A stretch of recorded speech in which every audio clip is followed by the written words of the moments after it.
Bonjour, chères étudiantes, bonjour, chers étudiants. Je vais vous présenter dans cette petite vidéo la suite du cours sur le budget des approvisionnements. C'est notre dossier numéro 3 qui rentre dans le cadre du cours de gestion budgétaire destiné aux étudiants de deuxième année, système d'information et management d'entreprise au sein de l'ISGA Campus Rabat. Nous avons déjà abordé le dossier numéro 1 relatif au budget des ventes, le dossier numéro 2 relatif au budget de production et la séance dernière, nous avons abordé la première partie du budget des approvisionnements.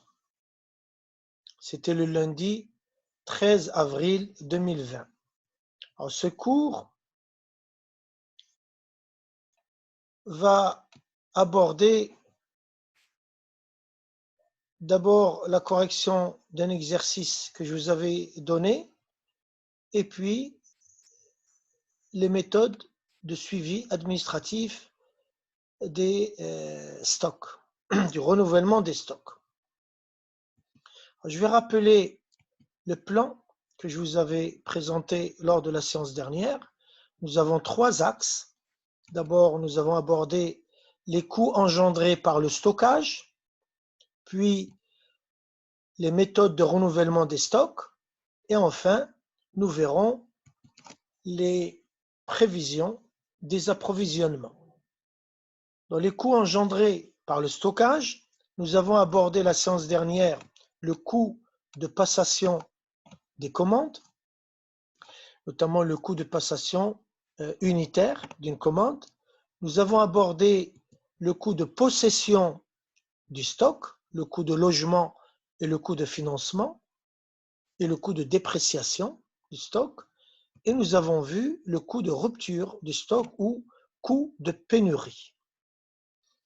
Nous avons aussi abordé la séance dernière un premier point concernant le renouvellement des stocks, à savoir le modèle de Wilson qui nous permet de calculer la cadence optimale, le lot économique et le coût global de gestion du stock.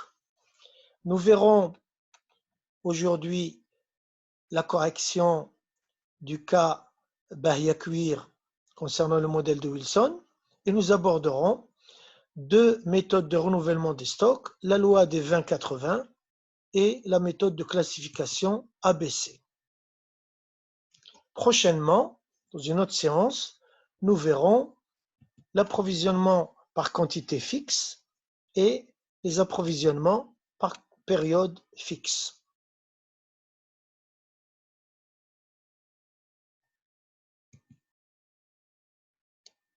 Alors, nous sommes dans le renouvellement des stocks. Je vais rappeler le modèle de Wilson qui nous permet, avec ces formules, de calculer combien de fois il faut commander dans une année pour obtenir un coût global minimal de stockage. Et pour chaque commande, quelle est la quantité économique ou le lot économique ou la quantité optimale. Alors, je vous avais présenté aussi la légende de ces formules et j'avais présenté les hypothèses du modèle, à savoir que les consommations sont régulières, que le fournisseur est docile, il obéit à nos ordres de commande et le prix d'achat unique.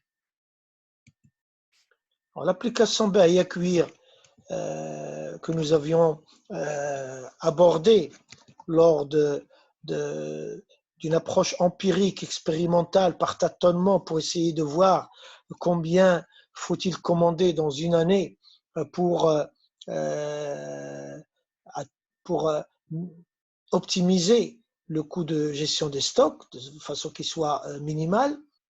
Alors, je rappelle ce cas, c'était l'entreprise Bahia-Cuir qui doit consommer 50 000 mètres carrés de cuir pour l'année prochaine.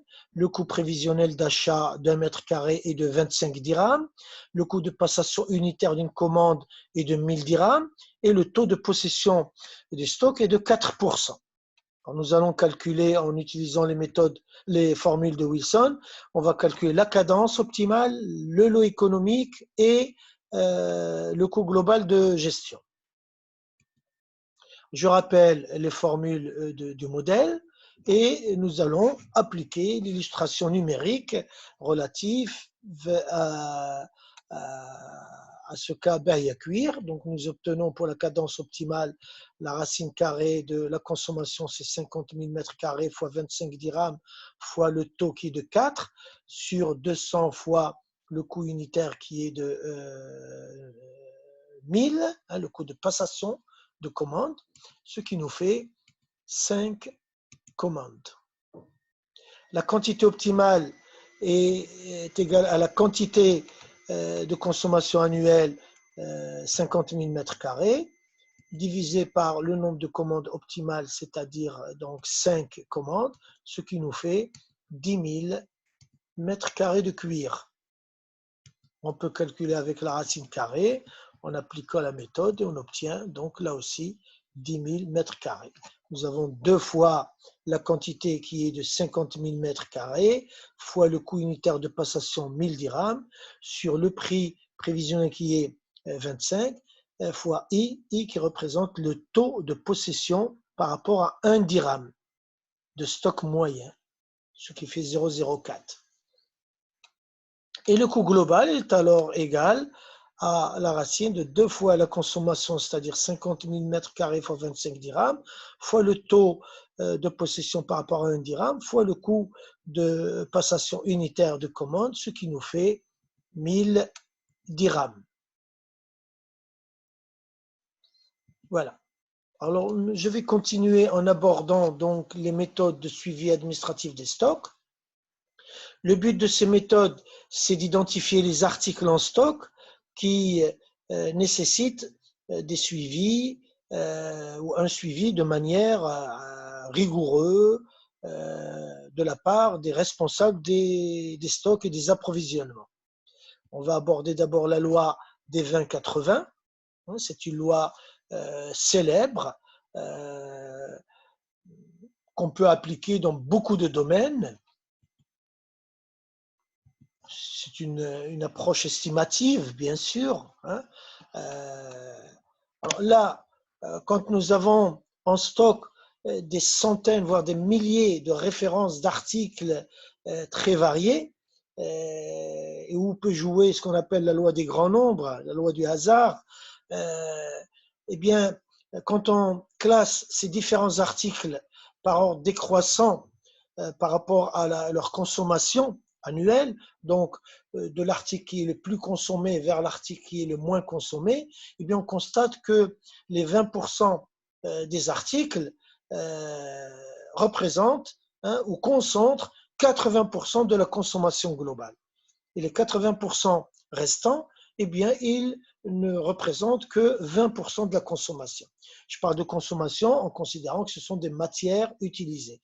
S'il s'agit de marchandises, eh bien, on peut dire que 20% des marchandises concentrent 80% de la valeur totale de ces marchandises, ou bien on peut dire que 20% de ces marchandises concentrent 80% de la valeur des ventes, 80% des ventes.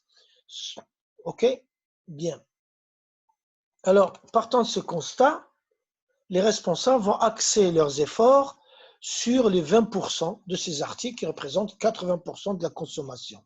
Donc, on va se concentrer sur une minorité d'articles qui représentent la majorité en valeur.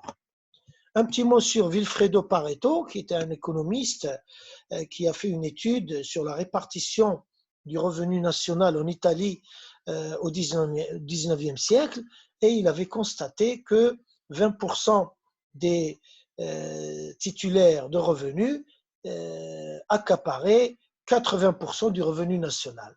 Et donc cette loi 20-80 permet d'approcher un certain nombre de phénomènes. On peut dire par exemple que dans une usine, 20% des pièces fabriquées concentrent 80% des défauts constatés.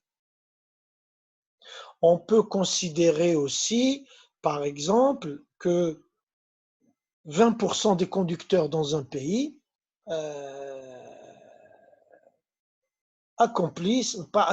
mais font 80% des accidents de la circulation routière.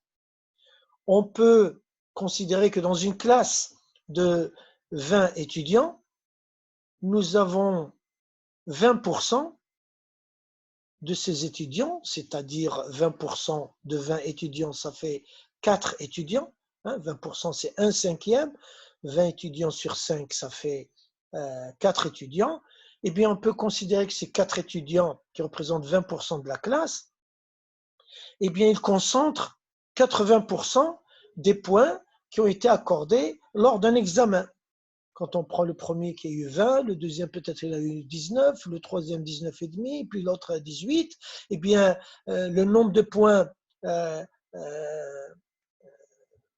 de ces 4 étudiants eh bien, représente 80% de tous les points qui ont été distribués dans la classe. On peut considérer aussi que 20% des étudiants concentrent 80% des absences. Sur cette classe de 20 étudiants, on va en trouver 3, 4, 5, disons 4 étudiants qui sont les étudiants qui s'absentent le plus. Voilà pour vous donner une idée un petit peu simpliste de cette loi des 20-80 qu'on peut appliquer à plusieurs domaines. Malheureusement, cette loi n'est pas toujours vraiment nuancée. Elle ne s'applique pas toujours dans tous les secteurs, dans toutes les activités. Et donc, il y a une autre loi qui a été proposée par les managers et les gestionnaire, c'est la méthode de classification ou de classement en 3 groupes, le groupe A, le groupe B et le groupe C. D'accord? C'est ce qu'on appelle la méthode ABC ou la classification ABC qui n'a rien à voir avec la méthode ABC qu'on aborde avec nos étudiants à partir de la 3e année en finance et contrôle au niveau du contrôle de gestion. C'est la méthode des coûts basés sur les activités. ABC, c'est complètement autre chose. Alors cette méthode-là de classification ABC, eh bien son principe, c'est que nous allons répartir les articles en stock en 3 groupes, le groupe A, le groupe B, le groupe C, et nous allons essayer pour chaque groupe d'évaluer le pourcentage en quantité, la consommation en quantité, et le pourcentage de la consommation en valeur. Alors, un premier groupe A qui, d'après les auteurs, représente 5 à 10%, voire 15% des quantités et représente 60 à 70% des consommations en valeur. Moi, je dirais le groupe A représente 10% en quantité et 65% en consommation en valeur. Et un groupe B qui est un groupe intermédiaire, on peut appeler ça un groupe tampon, qui représente 25% des articles en quantité et 25% des consommations en valeur. Et le reste, 65% des articles qui représentent 10% des quantités. Voilà, j'ai pris ces pourcentages pour que l'étudiant puisse avoir des points de repère au lieu de prendre des fourchettes de pourcentage entre 5 et 15%. Je préfère raisonner comme ça. On voit que le groupe A, c'est un petit groupe, c'est 10% pour 65% des consommations en valeur. Le dernier, c'est l'inverse, 65% des articles pour 10% de consommation en valeur. Alors, le groupe A fera l'objet d'un suivi de façon approfondie. On va tenir des fiches d'inventaire permanent, des fiches de stock. On va calculer régulièrement le stock disponible. On va mettre à jour fréquemment les paramètres, notamment qu'on a vu dans les formules de Wilson, la consommation annuelle, le taux de possession, le coût de passation unitaire de stock, la cadence optimale, le lot économique. Nous allons procéder à des contrôles fréquents, des contrôles physiques dans les entrepôts de stockage, le contrôle comptable au niveau de nos documents comptables, les fiches de stock notamment. Et le groupe B, ben, il suffira de le gérer de façon assez souple. On pourra faire un inventaire permanent, calculer le disponible en stock, mais de manière moins régulière. Et concernant les articles du groupe C, il suffira tout simplement d'éviter la rupture de stock. J'en avais parlé dans le cadre du budget de production. Quand il y a rupture de stock, ben, il y a insatisfaction soit de la clientèle, soit du service interne qui utilise la matière à objet de stockage. Je vais passer à une application globale que j'appelle MATEX, MA pour Maroc et TEX pour textile. Je considère que cette entreprise fabrique des tapis et qu'elle possède 10 références de matières premières, du fil, de la colle spéciale, de la laine et autres matières. Les consommations annuelles et les coûts unitaires de l'année précédente de ces différentes matières sont présentés dans ce tableau. Donc, nous avons la matière M1, c'est peut-être, donc on en a consommé 1100 unités, c'est peut-être 1100 mètres, 1100 kilos, 1100 boîtes, 1100 flacons, 1100 pièces pour 2 dirhams l'unité. Pour le dernier article, par exemple M10, on a consommé l'année dernière 500 unités pour 1 dirham l'unité. Le travail à faire se compose de 4 questions. On va d'abord présenter un tableau où on aura les pourcentages des articles et les pourcentages des consommations et nous allons les classer par ordre décroissant ou par ordre croissant des articles et de consommation. On va présenter des effectifs, des fréquences cumulées croissantes. Par la suite, nous allons voir est-ce que la loi des 20-80, elle s'applique à ces articles, à ces matières. On verra aussi est-ce qu'on peut opérer un classement selon la méthode ABC et on fera une représentation graphique à travers laquelle on essaiera d'illustrer la loi des 20-80 et la méthode ABC. Alors, nous allons commencer par calculer les consommations annuelles, puisque dans notre tableau, nous avons les consommations en unités de matière et le coût unitaire. Donc, nous allons multiplier la consommation en unité par le coût unitaire pour avoir la consommation annuelle en valeur. D'accord? Nous avons 1100 unités x 2, ça nous fait 2200 dirhams. 600 unités x 40, ça nous fait 24 000 dirhams. Et ainsi de suite, avec un coût global de 38 250 dirhams. Alors, nous allons classer ces consommations de la plus forte vers la plus faible. Donc, nous voyons ici 24 000 dirhams. C'est le montant de consommation le plus élevé. Donc, on va lui accorder le rang 1. Ensuite, nous avons 6 000 dirhams. C'est le rang 2. Ensuite, nous avons 3 000 dirhams. C'est le rang 3. Ensuite, nous avons 2200 dirhams. C'est le rang 4. Ensuite, nous avons 1300 dirhams, c'est le rang 5. Et puis nous avons 400 deux fois ici pour M3 et ici pour M9.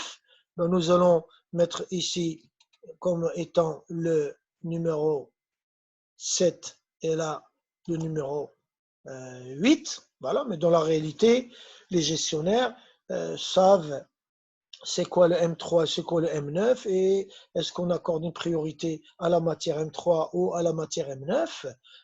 Là, je les ai rangés selon l'ordre d'apparition dans notre tableau et puis après, on aura le 9 et le 10. Voilà, on a classé ces consommations de la plus forte vers la plus faible. Et puis, on va affecter ce classement aux matières que nous avons ici. Hein, là, voilà, ces matières-là. Alors, le numéro 1, c'est la matière M2.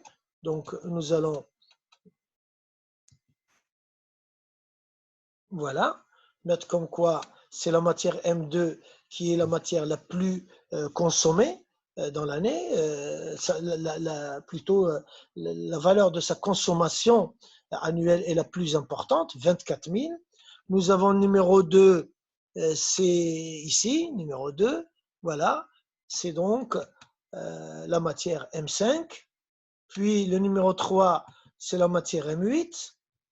Puis le numéro 4, c'est la première matière M1, la référence M1. Et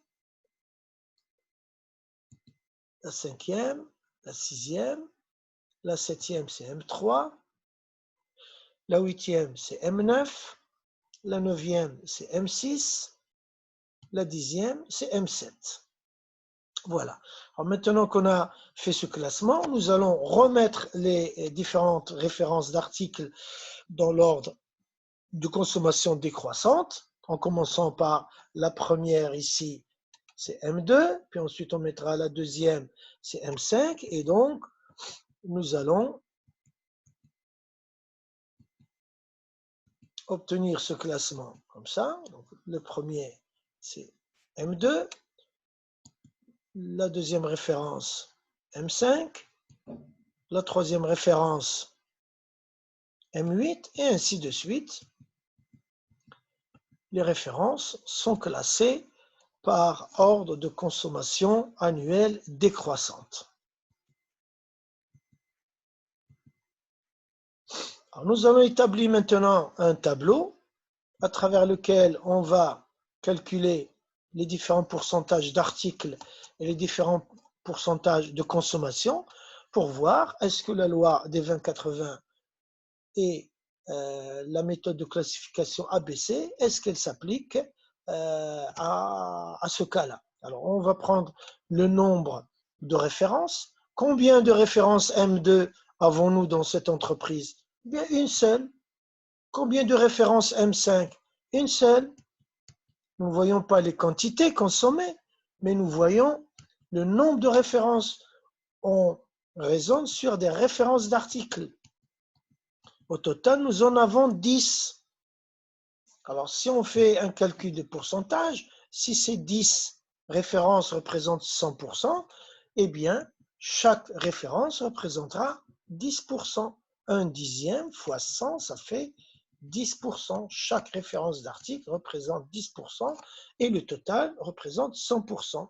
Si nous calculons les cumuls croissants, l'article M2, la matière M2 représente 10%, M2 et M5 représentent 20%, M2, M5 et M8 représentent 30%, et ainsi de suite. Voilà, jusqu'au à la dernière référence, M7, nous avons l'ensemble de ces références dont le cumul représente 100%. Nous allons alors présenter la consommation annuelle de chaque référence. Alors, M2, c'est 24 000 dirhams. M5, c'est 6 000 dirhams. M8, c'est 3 000. M1, 1300. Puis 500 et 1300 et ainsi de suite. Un global de 38 250 dirhams. Alors, nous allons calculer pour chaque référence le pourcentage, ou la part en pourcentage dans la consommation globale. Alors, 24 000 sur 38 250, ça représente 62,75%. Pour M5, 6 000 dirhams représente 15,69%. Et ainsi de suite, nous calculons le pourcentage de la consommation de chaque référence par rapport au total des consommations annuelles. Alors ces pourcentages, nous allons aussi les classer, comme nous avons classé ici les articles, en pourcentage cumulé croissant, on va classer les pourcentages de consommation en valeur croissant. Alors ici, donc on va voir pour M2, c'est 62,75%. Pour M2 et M5, quand on prend 62,75% et 15,69%, on obtient un total de 78,44%. Quand on ajoute les 7,84% de la matière M8, ça nous fait 86,28%, et ainsi de suite jusqu'à 100%. Voilà. Alors maintenant qu'on a établi ce tableau des cumuls croissants en pourcentage, nous allons voir est-ce que la loi des 20-80, est-ce qu'elle s'applique? Nous allons passer, ici c'est là, on constate qu'on a 20% des articles qui représentent presque 80% des consommations. Nous avons l'article M2, la matière M2 et M5, à eux deux représentent 20% des articles et ils concentrent 78,44% en valeur de la consommation annuelle, soit près de 80%. Donc on peut dire que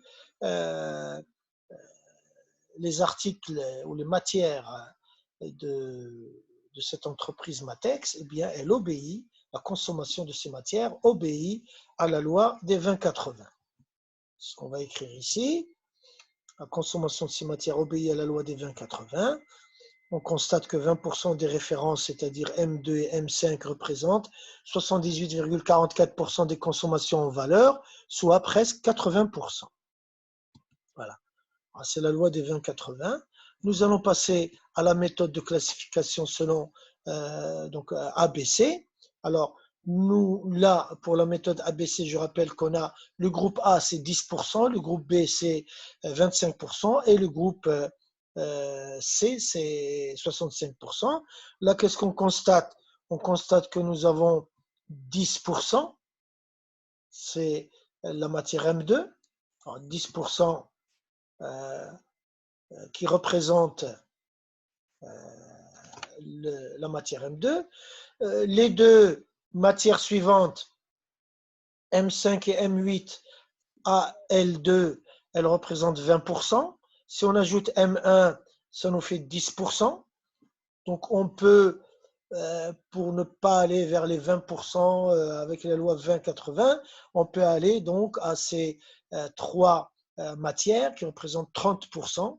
Donc c'est au gestionnaire de savoir est-ce qu'effectivement la matière M1, est-ce que c'est bon de la mettre dans le groupe B et on aura un groupe B de 30%, ou bien est-ce que la matière M1, elle n'est pas vraiment très importante et on pourrait la laisser dans le groupe C où on aurait un groupe avec la M1. Alors là, donc on a 30%, et pour le reste, nous avons donc un groupe qui constitue 60%. Si on lui ajoute M1, ça nous ferait un groupe de 70%. On va garder comme ça un petit groupe, un petit noyau de 10%, un groupe tampon intermédiaire de 30% et un grand groupe de 60%. Des articles. Voyons maintenant leur consommation. Alors on va aller aux consommations non pas cumulées croissantes, mais aux consommations. Ici, nous avons pour la matière M2 qui représente 10% des articles, eh bien nous avons 62,75%. En arrondi, ça nous fait environ 63% des consommations. Les trois matières suivantes qui représentent 30%, eh bien, on va additionner leur pourcentage de consommation, ça nous fait de l'ordre de 29%, donc presque 30%, 30% des articles qui concentrent près de 30% des consommations. Et puis, pour les 60% restants, eh bien, quand on fait le total de leur pourcentage de consommation, on trouve 8%, à peu près 10%. D'accord? Alors, on peut donc simplifier tout ça en disant qu'on a la matière M2 qui représente le groupe A, qui doit être suivi de manière rigoureuse, qui représente 10% seulement des articles, mais 63% de la consommation annuelle.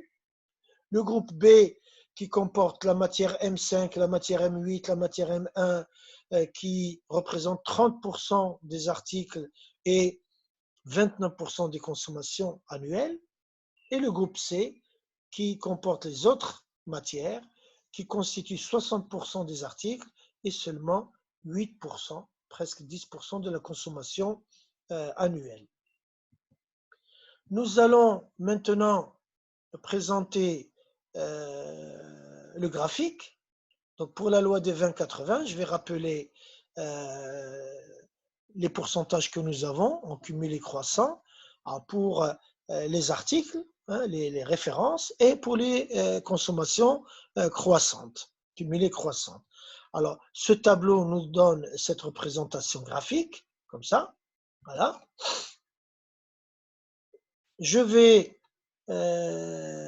marquer, placer les différentes références, classées dans l'ordre de consommation décroissante. Donc, on a 10%, c'est la matière M2, puis 10% la matière M5, donc AE2, c'est 20%, puis la matière M8, et ainsi de suite, jusqu'à la matière M7, qui est la matière qui est la moins consommée, qui était la moins consommée l'année dernière. Alors, pour la loi 20-80, donc on a 20% ici des articles qui représentent 80% de la consommation. Et donc, nous pouvons avoir, j'aurais pu ajouter la légende des axes des ordonnées et des abscisses, l'axe des coordonnées. Là, nous avons 80% de la consommation qui concerne 20% des articles.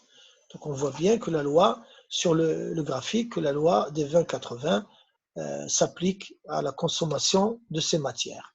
Nous allons passer à la classification ABC. Je rappelle le graphique, je rappelle les références des matières. Là, nous avons trois groupes A, B, C. Le groupe A qui concerne 10%, donc 10% c'est ici. Nous avons la matière M2 qui représente 63% des consommations, comme on a vu dans le tableau. Donc là, nous avons 63% des consommations pour 10% des articles. Nous avons 30%, c'est-à-dire donc ces trois matières. Et donc, on est maintenant au cumul croissant de 40. Là, nous avons donc constaté 29% de la consommation pour ces trois matières qui représentent 30% des articles, des matières. Et le reste, eh bien, c'est 8% des consommations qui concernent 60% des articles.